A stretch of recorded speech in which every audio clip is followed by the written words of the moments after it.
The reason your children turn out right is because their parents are right. The naughty little bastards are the ones where the parents are generally that have been badly directed. Ladies and gentlemen, thank you very much for rocking up for another episode of the Parentrepreneur Show. Today, I have the great pleasure in introducing to you all a very top guy who I've had the pleasure of knowing for a number of years now. I consider him a very good friend as well as a business partner, and that is Mr. Bruce Brooker. Bruce, take a bow, say hello. Good afternoon, Michael. Thanks for having me. Pleasure, an absolute pleasure. So, Bruce, I think I'm going to kick off immediately with what is clearly a Maori word at the top of the picture behind you. At a guess. Yeah. Am I right?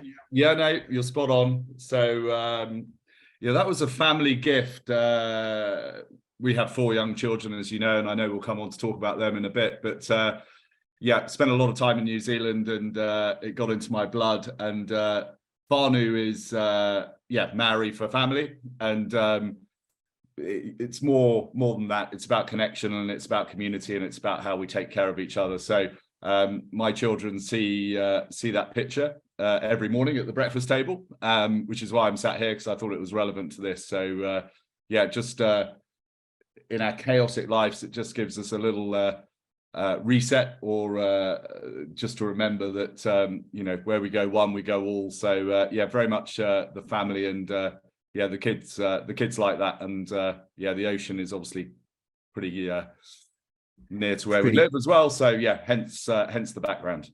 Pretty salient. Yeah, absolutely. We'll come on to that as well, about where you are and how that affects some of your entrepreneurial as well as family activities. But it's interesting. Is that subconsciously burnt into your kids' sort of like psyches? Could they recite that back at you without having to look at it, do you think? Yeah, pretty much. Let me make sure I've got it absolutely right. Yeah, I think the premise was, we know it's not a straight line. There's going to be a few ups and downs, and that ultimately, there is that family foundation for them to come back to, which is really important to Sarah and I, that they have that and understand that. So they certainly would be able to recite the bottom one, where we go one, we go all, is when you meet them, you'll be able to ask them that. Yeah, fantastic. And I look forward to that. It reminds me as well, funny enough, it wasn't quite as eloquently put as the picture behind you, but when I packed my bags up after school and headed back down to South Africa, I remember my father dropping me off at the airport in, I can't remember now if it would have been London or Amsterdam, one or the other, wherever we were living at the time. And he wasn't a big one for show or affection or anything like that, but he gave me a sort of a hug, stroke, pat on the back, and said, "Well, you know where we are if you need us." Really important. Really important. Yeah, having that sort of safety net, it kind of probably inspires you to go on and be a little bit braver, knowing that you've got something to fall back on in terms of an emotional support network. So relevant to the sea in part, but you haven't always been an entrepreneur. No. So perhaps give me a little bit of the backstory, and then we can come around to why you became one and what you're up to as well. Followed secondary education, did my A-levels, went and did a business studies and marketing degree at Surrey University. So I think didn't really know what I wanted to do, but business studies and marketing at the time felt like a broad brush degree, and that was fantastic. Loved university, and then had the opportunity to go overseas and pursue a failed rugby career, or a rugby career. So spent some time in Australia and New Zealand, and which was fantastic. And came back, preconceived visions before I went to New Zealand of probably joining the military, but nearly 3 years away from home, some of my peer group had gone in, and reflecting now on that time in my life, it just didn't feel right. So I pursued a corporate career, and I ended up on a graduate recruitment scheme at the Daily Telegraph Group, which published the Daily Telegraph newspaper, or still publishes the Daily Telegraph. And I found myself on the commercial side of national newspapers for 12 years. So formerly at the Telegraph, where I ended up as circulation marketing manager there, which was great. A lot of key account management, a lot of wholesale logistics experience. And then I went across to Associated Newspapers to run specifically the commercial divisions of the Evening Standard, which was, also very good and enjoyable, completely different from a national newspaper that was printed during the course of the day, so far more reactive. Some trade unions in our distribution hub there that were on my watch, and some advertising teams and some marketing teams. So yeah, very much a corporate job, the daily commute and the paycheck at the end of each month. So yeah, you look back on those days and I did that for 12 years. Knowing you as I do, and no, I wasn't in the media, I was in the city for a few years, and knowing how all-consuming those kind of corporate, particularly city or London-based jobs are, what were you kind of feeling at the time? Were you conscious of the fact that it had become all-consuming, or did it kind of creep up on you? No, really mindful that it was all-consuming, and you look back now and there was no getting away from it. You know, the nature of that business is it is reactive, and it changes to, to the events of the world. And even though, my contract would have said I was paid from 9 till 6 o'clock every day, we all know that that's not the case. So yeah, I think looking back, Michael, you used to live very much for the weekends. I was still playing rugby then, so Saturday, blow off a lot of steam playing rugby, and few beers after that for sure. And then Sunday came around pretty quickly, and I can remember now the anxiety and sort of 4 o'clock on a Sunday afternoon triggering when I was thinking and preparing for my 8:30 meeting with the editorial team on a Monday morning to justify or update on the previous week's figures. So in terms of what we know now and how we operate, there was no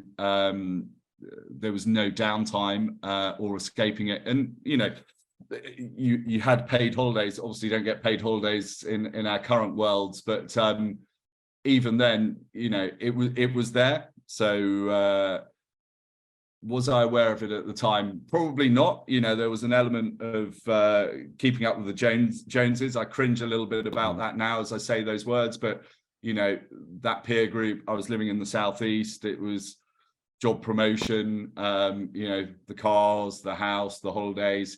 It wasn't a life. And, I've seen people who are still on that treadmill, and I think it is a treadmill.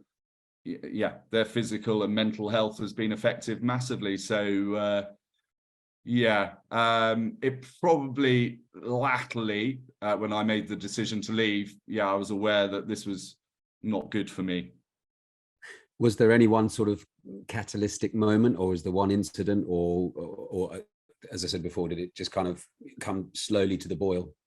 Just thought, and we can edit this because there is one caveat on this, which I'll tell you about. I was married previously, as you're aware, and unable to have children with my ex-wife, and I think combining pretty big jobs or high pressure jobs respectively, and that IVF trail,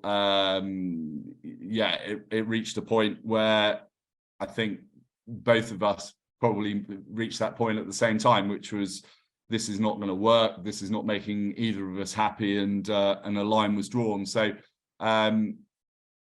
the association newspapers were brilliant. I was put on a 6-month sabbatical to go and clear my head and understand what I might or might not want to do, and always grateful to them as an organization for that. And that was the first time in 12 years that I actually had some headspace to make some decisions and think about what I really wanted to do. And Devon always held a place in our family, and I was spending most of my free time here when I had it, and so moving to Devon was always very high on the agenda, as was going back to New Zealand. So in terms of financing all of that, I had no idea, but I became clearer that I didn't want to be beholden to someone else on a daily basis. So yeah, I think the catalyst of parting company and having that downtime meant that you know,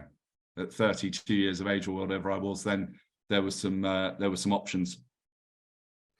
I think it's fascinating because everyone, myself included, there has been that kind of one kind of tipping point, and it's always a combination of emotional, personal, as well as professional, where they sort of culminate. And I don't think it's by any coincidence. I think they can kind of contrive subconsciously in the background.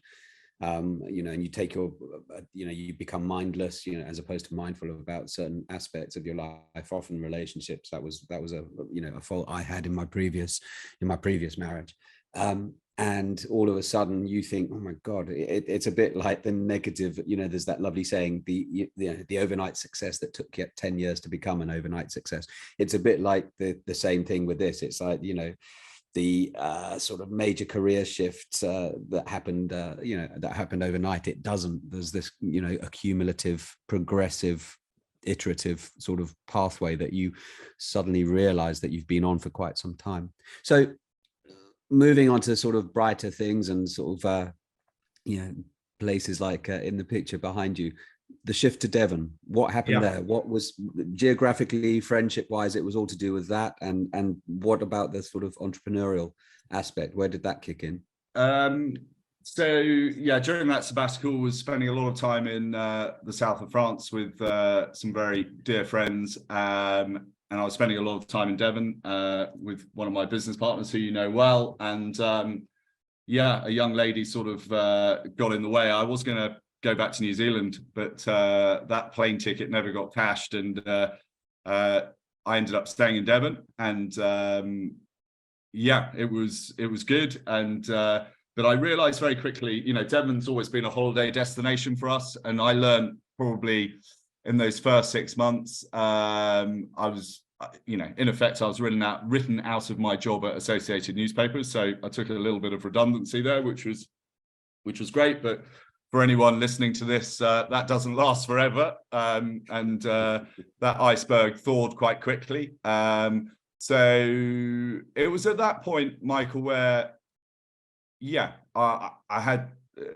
a vision. I think moving to Devon, you know, Devon was always the memories, and we, you know, we live here. I live here full time now, but the memories were always very much around free time and holiday, sailing, the beach, you know, the yahooing, the friends, the peer group. So I wasn't coming into an area where I didn't know anyone, but I was coming into an area where I'd never made any money before. So that was, you know, the summers are great, the winters are different, and you know, there was a little bit of adjustment there. In terms of work, yeah, I was probably the poshest labourer in South Devon for the first 4 months that I got here. I think a couple of people were confused, who the hell's this guy? But that was great. I love all that. You know, labouring, I think, is so good for you physically, mentally. You can actually see at the end of your 8 hours what you've actually done. So that was good, and I enjoyed that. Couldn't do that forever. So got into Exeter. Exeter's was changing, but you know, 16, 17 years ago when I came here full time, Exeter was very much the business hub of the Southwest. You know, people were a bit confused within my peer group, like, you actually want to drive 50 minutes up the road? You know, it was like, yeah, I used to drive an hour and a half. Well, I used to commute an hour and a half, hour 45. So that was interesting, and there's a change of pace and a change in sort of dynamic down here. Anyway, got into Exeter. I started working for an event company as their general manager, small business in the equine and game fair world. We had 8 events, and I was in sole charge. The owner was in remission from cancer, so I reported into her on a monthly basis. So it was pretty much my ship to run, and did that for 3 years, and that was great. During that time, I also set up an activity gift voucher business alongside, called Extreme West. I had this vision of setting up a regional red letter days, and I think it was probably from that moment when I moved to Devon that I realised that to create some financial success, I was going to have to be entrepreneurial, or or have multiple revenue streams, and so it began. So yeah, Contour Exhibitions, which was good. Extreme West, the activity gift voucher business. Alongside that, I was a rugby agent for a short time, and the journey began. I think it's fascinating. A lot of people assume that you have to be sort of urban centric to become an entrepreneur. That's where you've got your finger on the pulse. That's where the footfall, the great ideas and everything else are. But from what you've just said, and from my own experience, it's very often away from that, where people have a bit more space to sort of like look at things from above, and they're not sort of nose to the grindstone every day. Is that a fair comment? 100%. Yeah, the altitude view, looking down on all of this, and Devon, the Southwest, by virtue of the people and the businesses, and it's a completely different pace of life. And I know that sounds cliche, but it's true. I've got to go to back up to the southeast tomorrow and nip into London, and it's a completely different dynamic. It's the hustle and bustle, the pace, and I think Devon lends itself to entrepreneurship, and there are certainly a lot of people doing that down here now, I think. Yeah, absolutely. You've obviously mentioned Sarah, your wife, and your children. So you are one of those, what I call parentpreneurs, which is what the show is all about. The people who, by and large, choose to become entrepreneurs because they opt for a type of lifestyle. They want to have a better quality of life. The whole strategy of maintaining that work-life balance, how do you manage that physically, mentally, financially? What are your kind of tricks? I don't think there's tricks, Michael. I think it's been learning on the job. So just some background on that. Sarah and I got married. We were lucky enough to have Jacob fairly quickly after that. So he arrived. We then, Isabella arrived within 2 years. So that was great. And I was beginning to set up businesses and moving more into my consultancy world. So at that time, I had gone out on my own, set up my own limited company. I was doing consultancy into professional services and a couple of other businesses.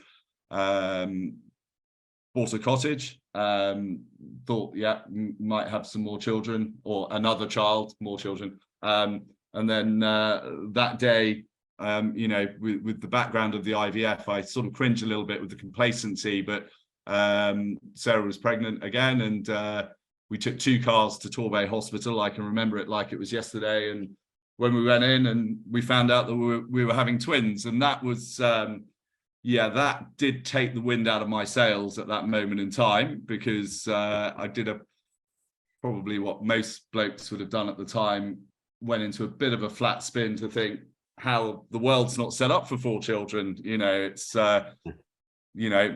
cars, hotels, flights, life, 4 kids. That's not straightforward. So I think as well as at the rugby club being named the most fertile man in the South Hams, which wasn't a particularly nice badge, I'll be honest, but provided amusement for other people. I think I did provide good contraception for a number of our peer group who were probably thinking, shit, I don't, Bruce and Sarah have got 4 kids under 4. So that all happened. And I think at that moment I became really clear that, there's responsibility here, and, I've got to make this work. And for 18 months, that was tough, 4 children under 4.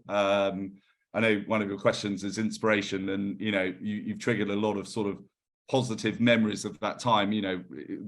Sarah was amazing at that time, and we had to work very hard. And I think if you were ever going to break something, that was going to be the time that it was going to break. It wasn't a bed of roses. It wasn't straightforward. Everyone's sleep deprived, but, we got through it. So tricks. I'm a great reader of all of this kind of stuff, as you know, but I think the tricks at the time, and certainly continues, is, it's always going to be all right. You've got no choice, but it's the quality of your thoughts that determine how you actually feel. So I think probably in a previous life, I might have, got upset if the drawer was left open, or I don't know, just silly little things that now, with 4 kids who are now 12, 10 and 9 respectively, charging around, the small things don't matter so much. That's one thing. Don't, it's a cliche again, don't sweat the small stuff, but it's really relevant in this house. It's not spick and spam, it's not a show house. But so that's one trick. Don't get too upset about it. I think the scheduling is really important, and both physically and mentally, you and I have spoken about that previously, they obviously interconnect. So I think it's really, really important that people do carve out that self-time to look after themselves. I remember a course that I went on, and I'm not a good delegate of courses, but this particular course, the instructor said something that has always stuck with me, and it was the analogy: you're on an aeroplane, and you're having that safety briefing at the beginning, and what happens next. And normally what happens next is they talk around the oxygen mask and all this kind of stuff, and in the event of the plane going down, what would happen. And where he was trying to get to is that you put your own oxygen mask on before you put it onto other people.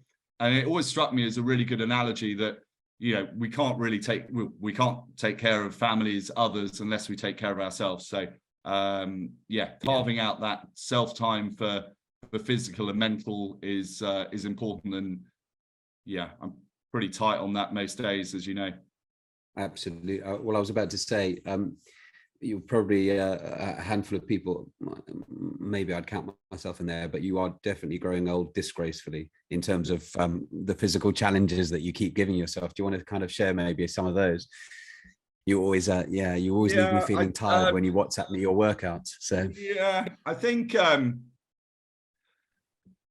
lots of thoughts on that. Let me just get them clear in my head. I think people look at age. I'm 48, and I don't consider myself to be 48, and I'm still physically still able to do some of those things that I was always able to do, and in some ways better, as we get older, and our knowledge base and our experience increases, taking care of our bodies. I wish I knew what I knew now, when I was playing rugby 28 years ago. Physical challenges, enjoy training. It's linked to the mental. So built a small gym during COVID, and that's got some fairly hideous bits of kit in there: a rowing machine, a assault bike, and there's no rhyme or reason to my training. We try and get it done, and I have a peer group that occasionally we might just say, in 6 weeks' time we'll go and run a coastal marathon, which requires a little bit of training. So there's one of those on the agenda, and but it's not about breaking records. It's not about competition per se. It's just about doing it, and long may that continue. So there's a few things in the schedule. Still do a bit of boxing, as you know. I enjoy that. It's just movement on a daily basis, and a little bit of golf, which I know that is definitely an old man's game. But had a nice moment yesterday. Played in a fathers and sons quarterfinal, which we managed to get up in. So my eldest son is definitely going to be better at golf than I am. But physical challenges. I think it's good, and not being disrespectful to any of my peer group, but you see some of them and you're like, they definitely look 50 years of age, where probably do look 50, but we're trying to do something about it. I think we're in a similar boat, because obviously I've got a 9 and a 7-year-old, so it does keep you on the young side. I don't want to be the old fat dad. So and I'm pleased to say I'm not. There's a lot worse looking people that I've seen there at the school gates, so that's fine. It's interesting because one of my favorite sayings, as you probably know, is how you do anything is how you do everything. And I think you actually epitomize that, because you apply the same vigor to your physical exercise, to your mental well-being, I know, to your business, but also to your family. I always liken it to having to be a dynamic equilibrium. I got that phrase from my karate teacher, Gavin Mulholland. He would always talk about dynamic equilibrium. You can't ever be standing still and balanced. There's a constant movement to life, to movement, to activity. How do you consciously sort of bring the family in on this? Say, for example, you've got a busy week. I know you have, with a couple of days away from the hams. Do you kind of actively bring them into it and say, hey, listen, this is what we're going to do, but next weekend we're going to be doing X, Y, and Z as a family? Or do they kind of just go with the flow, knowing that it works out nicely anyway? The latter, definitely. There's a flow, there's a schedule. It's written on a calendar. Those four children of ours have different clubs, different interests, which is good. They do some things collectively. They do their karate collectively, as you know, which is great. That's in the village hall, which is 400 meters from our front door. But I try not to get into the minutiae of my schedule with the children. They know that tomorrow I'm jumping on a train for 48 hours and I'll be back, to see them on Thursday morning. That's happening, once or twice a month at the moment. And but it doesn't impact their logistics. So just maybe not answering your question, but the flow, their scheduling is not impacted by what I'm up to. Mm-hmm. So there is that happy balance. You're able to still pursue what you want to be doing as an entrepreneur whilst maintaining that presence as a parent, as a father. Yeah, and that presence for I wrote that down actually in my morning notes when I was preparing this. That presence is right at the top of the pile. I think that's been guilty in the past of probably getting that wrong, and don't want to go back into previous generations, but my parents certainly my father wasn't present for me when I was growing up in a way that I'm trying to be for our four children. And I think the thing I've learned on that is all they want is your time. That's the biggest thing. And I self-train. I put that device, that mobile phone away. You're good at this. I cringe when I see other people, and you can't dictate what other people do, but just being present for your children and giving them grown-up answers to questions, I think is really important, and we do that. And Sarah and I hopefully on 9 times out of 10 on the same page of that. So it seems to be working, but got teenage years to go, and it's an evolution, and there'll be some ups and downs. So but at the moment, there's the strategy seems to be working. I wrote that down. Dynamic equilibrium. It's reasonably balanced at the moment. I think it's one of those things you accept that some days the family are going to require more TLC, more attention, more time, etc. It's very true. What they do want is your time, and it's about that quality of time. As much as it may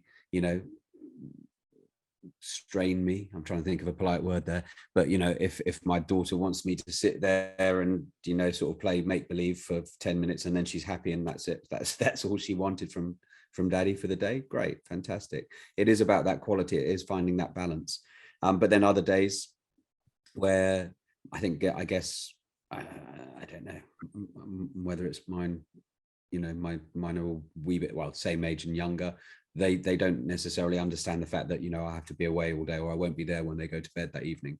I think one of the reasons I chose to be an entrepreneur was to be more present as a parent. And again, like you said, my dad was good and solid, but he one of 11 or 12 children, and he was right down at the end of that chain as well. He was pretty self-sufficient and emotionally shut up before he'd left home. I mean, you touched on it just previously. And one of the questions I often like to ask in these conversations is about inspirations in your life, and I think you kind of alluded to one of them earlier, being the children. 100%. And so Sarah, this wouldn't have worked without Sarah. You know, she's amazing with the 4 children, and she's very disciplined in terms of food plans and planning the weekly menu. You know, so the kids actually, you know, it's on the fridge here and the utility, but you know, the kids know what's happening at breakfast, lunch, and dinner, and she will do all of that. So yeah, when I reflected this morning over coffee, it was like, she's so calm and organized that that takes the pressure off me. You know, I'm domesticated in the sense that, you know, I'll do the bins, I'll do the dishwasher, you know, the not adverse to using the Hoover and clearing out the log burner and all that kind of stuff. You know, it is a team game.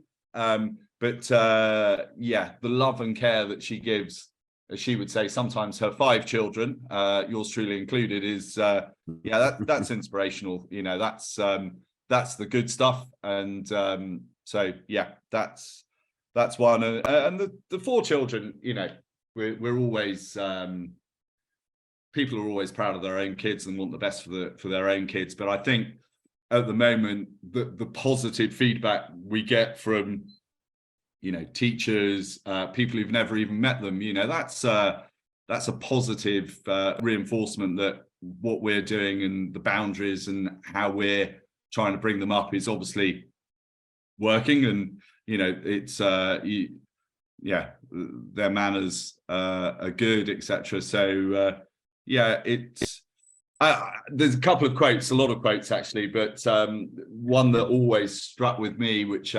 was that children don't ask to be here. You know, they're here. So it's what we give them. So yeah, I think that there's a lot that we can do in bringing them up in the right way. But it comes back to that equilibrium. It's not straightforward bringing up kids at all. And I think it's even harder in society today, where most people are governed by a little black device and what other people are saying on that little black device and social media, etc. So I think those core family values, you know, Sarah's parents are farmers. I think being around those farming communities and those family is really important. And it, you know, it was the same back in New Zealand. You know, the family dynamic is really important. So that's what I'm trying to adopt. It feeds into one of my favorite saying, which is the African one, that it takes a village to raise a child. You know, I am more than happy if it's a reasonable comment for another parent at, you know, a sports event to pick my son's behavior up. Absolutely fine, that's how it should be. But equally, I'd expect them to take it with good grace as well if I reciprocate. And I tend to be less of a sort of shrinking violet or passive aggressive that you kind of find it in English culture over here. But I mean, a couple of things you just touched upon there. You are very, very conscious and mindful about creating that safe, happy home environment for your family, which I think is key. And as you said, they want your time as much as anything. But being an entrepreneur, being a parentpreneur, obviously involves risk. So how do you sort of reconcile sort of having to take risky decisions, or what's your risk management strategy like with respect to, you know, keeping things as stable as possible on the family front too? So the first payment that goes out of my bank account at the beginning of each month is the mortgage, and that psychologically for the last 5 years has always been, and it hasn't been straightforward, but I've always done that. And that's the most important thing for me, is that, you know, you pay that mortgage and that house is safe for another month. It's getting better obviously now, but so everything else is peripheral to that, because that's where the children live, and that's their happy place. So come hell or high water, that in my entrepreneurial journey has been priority number one.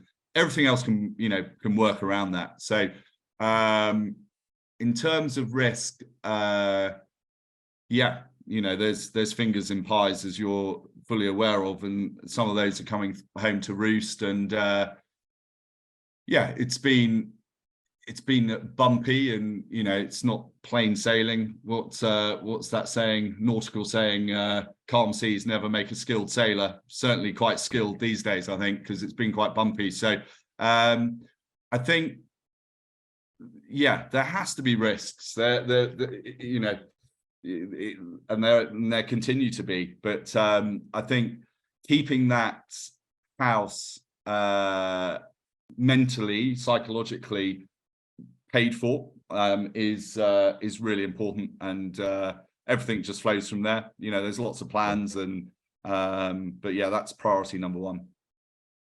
It's true. I take an asymmetric approach to risk. There is always going to be risk, but I will try and make that risk as asymmetrically in my favor as possible, in favor of my circumstances, my immediate sort of like bubble, if you will. And for me, and I know it doesn't suit everybody, not everybody is cut out to do the entrepreneurial thing, but for me, the biggest lesson I got was seeing how easy it was for a big company to let a little person go. I had the dubious pleasure of spending a short while at Enron, the cleverest guys in the room and all that stuff, and to see how quickly something of that magnitude could come unraveled just made me realize there was absolutely no way in hell that I was going to be reliant upon a paycheck again, even if that meant sort of having to tighten the belt and toughen up and suck it up buttercup for a while until things got better. I think sadly a lot of people have been back to the boiling analogy, if they've been gently boiled, to rolling point, a bit like the proverbial frog, and they do find themselves, as you said, beholden to a master external to themselves, be that their boss, be that their phone, be that the job or the payments on the car, the house, whatever else. And I find that quite sad. But there we go. You spoke about pies. So good point to pull a finger or two out of the pies that you'd care to share with. Yeah, it's evolved. So I think that there's immediate stuff. So I still continue with some limited business advisory into a handful of clients, and it's very much that external view. They're SMEs. They're predominantly here. One's up in London, as you know. So that's good, and I enjoy that coaching aspect and that strategy, that trusted advisor to those businesses. The businesses that we've started and the ones that we're building on water developments is a journey that we've been on for a long time now, and that's taking disused bodies of water and putting floating accommodation in various guises on those through the planning process. So that's going on. That's quite a big bus, or has the potential to be quite a big bus, and I'm linked with some humanitarian projects, again in that green energy space, where sourcing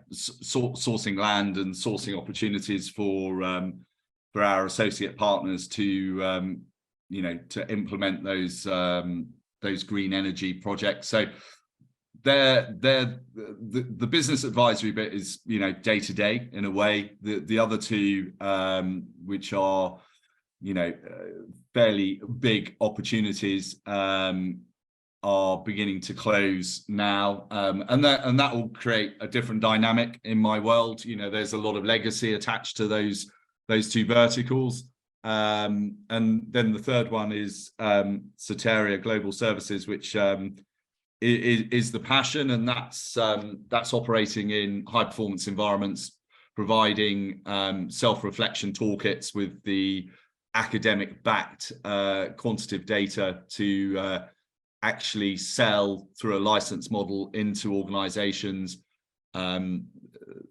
those preventative toolkits.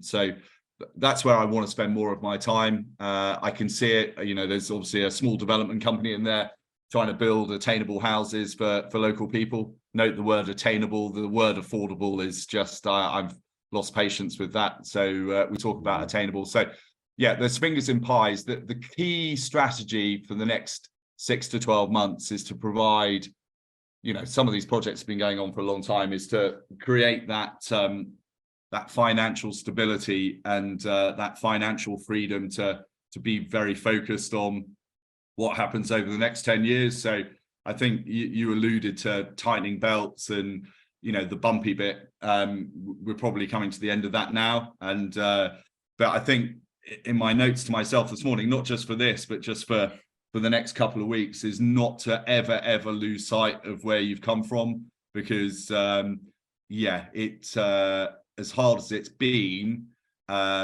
it's that journey that's got us to this point and beyond. So yeah, so that again hasn't answered your question very concisely, but yeah, fingers in a number of pies, but I'm ultimately the conduit to a number of those, and that's how I like it. And surrounding myself with, you know, like-minded people, you know, it's a small inner circle, and that's my plan. So yeah.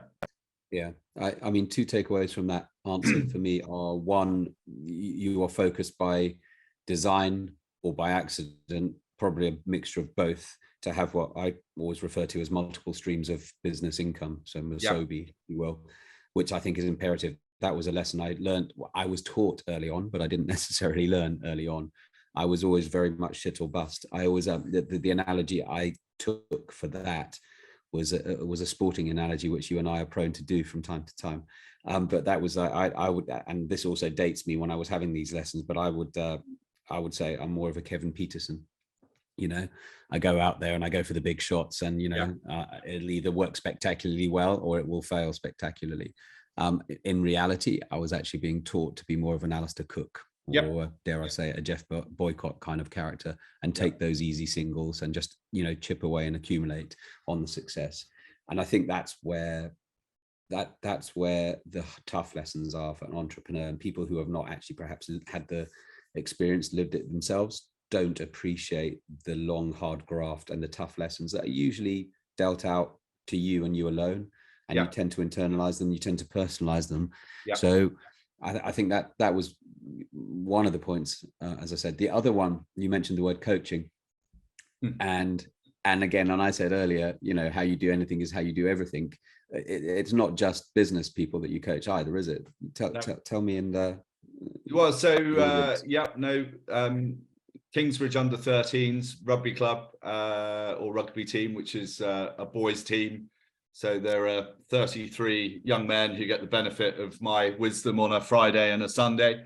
You know, I take great inspiration from Ted Lasso recently. You know, sport should be fun. So they get confused. And I think some of my fellow coaches get confused, because we go from probably Scott Robinson, the future, well, the incumbent All Blacks coach, some of his philosophies, to sort of Ted Lasso, and then my own spin on it all. So yeah, coaching 32, 33 boys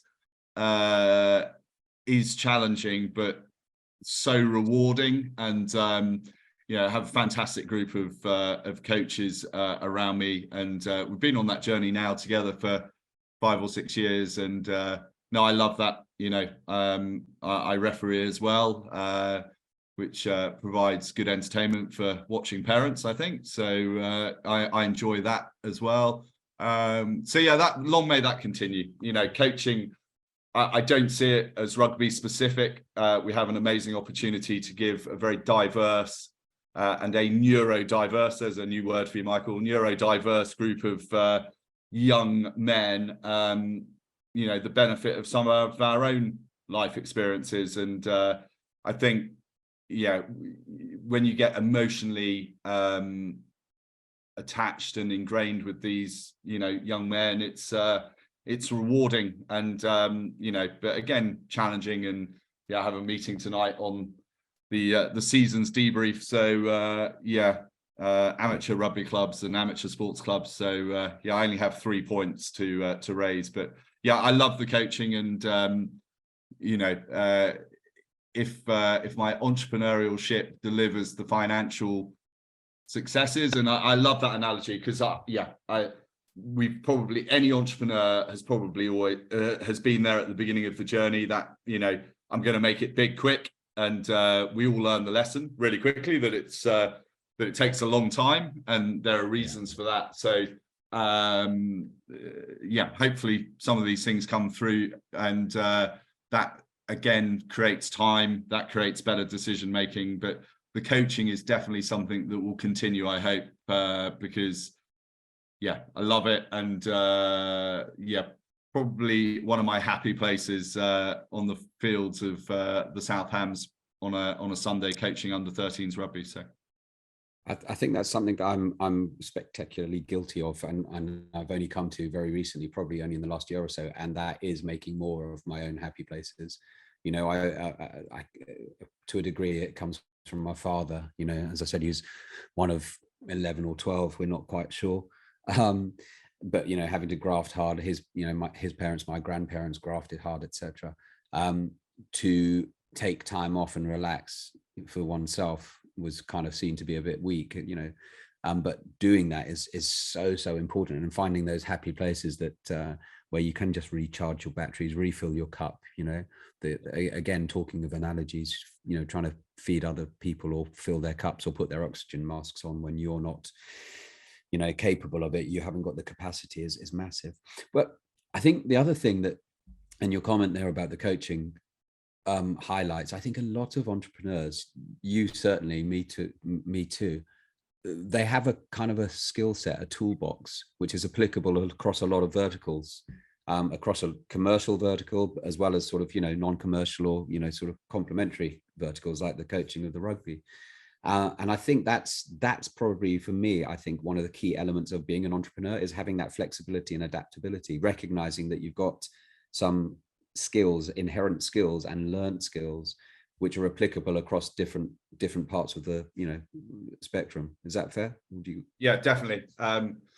You know, by virtue of the journey that I've been on to date, you take the best bits from all of the people that you meet on the journey, and you know, you form your own opinions, and yeah, I'm unemployable, probably. You know, that's the reality. I've been probably the same with you. You know, that's the wrong thing to say. Of course we could be employed, but we probably wouldn't be doing ourselves justice now if we were doing that. You know, the entrepreneurial journeys that we're on, and the spirit is very much about building things for people, and building it with the right people. They're the things that excite me. But it is all of those experiences, and it's simple. You know, life gets overcomplicated on a daily basis. You know, business is simple. You're very good at, you know, the most important tasks, and just, you know, defining what is important, and that's applicable across all of my verticals. You know, rugby coaching, rugby's a simple game. You know, again, that can be overcomplicated. I've recently been invited in to be a parent governor into the secondary school where our eldest son is, and our other 3 children will go. And I had my first meeting there last week. And again, education is incredibly complicated. And, you know, once you boil it down, it's very much driven by budget and driven by curriculum.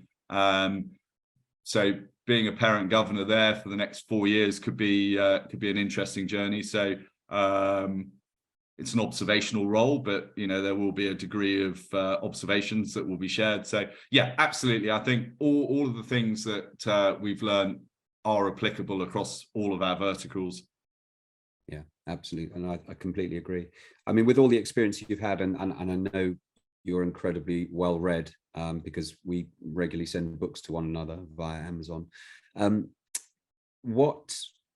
And you've given some already, I know, but are there any specific pieces of advice that you've been given or you would like to give to people who are perhaps thinking of taking that first step into being a parentpreneur?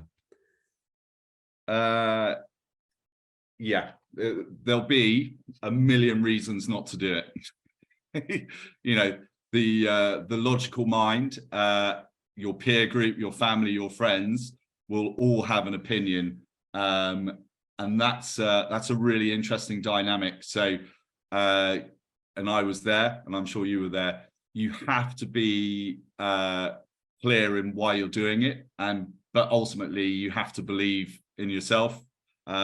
So I think that's at the top of the pile. I wake up to sort of seeing this quote every day. It always seems impossible until it's done, from Nelson Mandela, and that's so true. It always seems impossible until you've done, and then you look back and like, well, why was I getting so anxious or upset or worried about that? So yeah, first piece of advice is go with your gut, go with what you feel, and if you're the reasons for you doing it sit easy with you, then yeah, you go. And what have you got to lose? That's the reality. Plenty of people, what's the saying, there's plenty of wonderful and amazing ideas that are just sat in the graveyard. So yeah, bring them to the fore before it's too late.